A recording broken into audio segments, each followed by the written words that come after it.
बिस्मिल्लाहिर्रहमानिर्रहीम। आज हम लोग मालूम करने जा रहे हैं solution of quadratic equation by factorisation. ये हमें क्वाड्रेटिक इक्वेशन दिया हुआ है, इसको हम लोग क्या करते हैं, सॉल्व करते हैं बाय फैक्टराइजेशन। बाय फैक्टराइजेशन इसको सॉल्व करने के लिए हमें क्या करना होगा, 4 स्टेप्स पे जाना होगा। 4 स्टेप्स के बाद ये मतलब पूरा क्वेश्चन हमारा सॉल्व हो जाएगा। अच्छा, सबसे पहले हम लोग क्या करते हैं, इसको स्टैंडर्ड फॉर्म में लिखते हैं। स्टैंडर्ड फॉर्म हमारे पास क्या है, a² plus b plus c is equal to 0। ये हमारा क्वाड्रेटिक इक्वेशन का स्टैंडर्ड फॉर्म है। चूंकि हमारा सवाल स्टैंडर्ड फॉर्म में है तो इसको हम लोग क्या करते हैं, अब सॉल्व करते हैं। सबसे पहले हम लोग क्वेश्चन को लिखते हैं x² minus 11x plus 24 is equal to 0। इसके बाद हम लोग क्या करते हैं, इसके फैक्टर्स मालूम करते हैं। फैक्टर्स किस तरफ मालूम करते हैं, हम लोग क्या करते हैं, ये जो हमारा कांस्टेंट है इसको 24 को x² के साथ जो कोफिशिएंट होता है उसके साथ मल्टीप्लाई करते हैं। For example 24 multiply by 1। x के सामने कुछ मौजूद नहीं है, मतलब 1 यहाँ पर हमेशा मौजूद है। ये हमारे पास क्या आएगा, 24 आएगा। मतलब फर्स्ट 1 को लास्ट के साथ मल्टीप्लाई किया।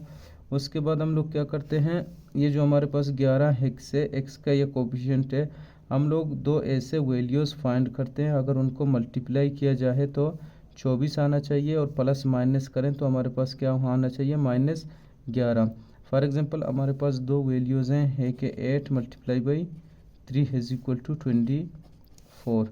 अच्छा, मतलब इन दोनों को जब मल्टीप्लाई करेंगे तो हमारा ये वैल्यू 24 आएगा, लेकिन इनको इस तरह प्लस माइनस किया जाए कि हमारे पास जवाब क्या आना चाहिए, -11। अभी हम लोग क्या करते हैं, 8 इंटू -3। जब ये दोनों माइनस होंगे तो हमारा आंसर प्लस होगा, लेकिन साइन किस चीज़ का लगेगा, माइनस का। तो हमारे पास इसका आंसर आएगा -11। हमारे पास दो वैल्यूज़ आ गए। इसके फैक्टर्स क्या क्या हैं, 8 और 3। इनको सिंपल अभी क्वेश्चन में पुट करते हैं। x² minus 8x minus 3x plus 24 is equal to 0। अभी हम लोग क्या करते हैं, इनमें से कॉमन लेते हैं। फॉर एग्जांपल इन दो में से एक कॉमन लेते हैं और इन दो में से एक कॉमन लेते हैं। जब हम x² माइनस 8x इन दोनों में कॉमन किया है, हमारे पास x है।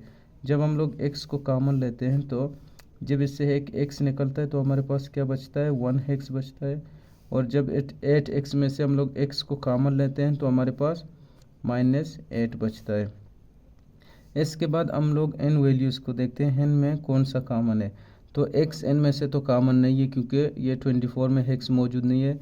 अच्छा, दूसरा फिर हम लोग वैल्यूज़ के देखते हैं। इसमें देखते हैं कि 3 कॉमन हो सकता है, क्योंकि 3 s में भी मौजूद है और 24 में मौजूद है। अभी हम लोग क्या करते हैं, -3 को कॉमन जब हम लोग लेते हैं तो इसमें से 3 कॉमन लिया तो हमारे पास x बच गया। अच्छा, अभी आता है साइन की बारी।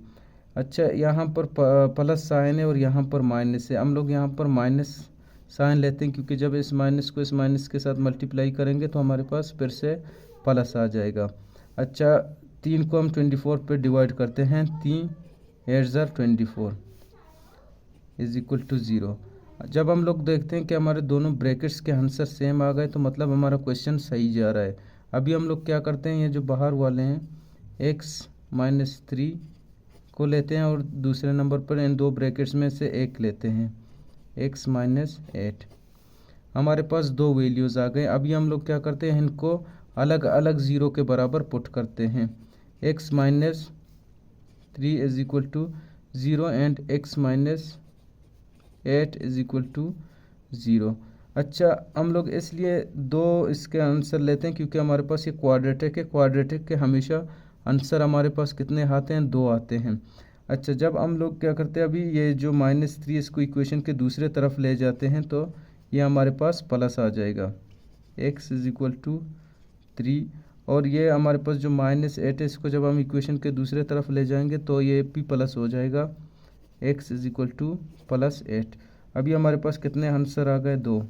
एक है 3 और दूसरा है 8। ये हमारा आंसर हो गया।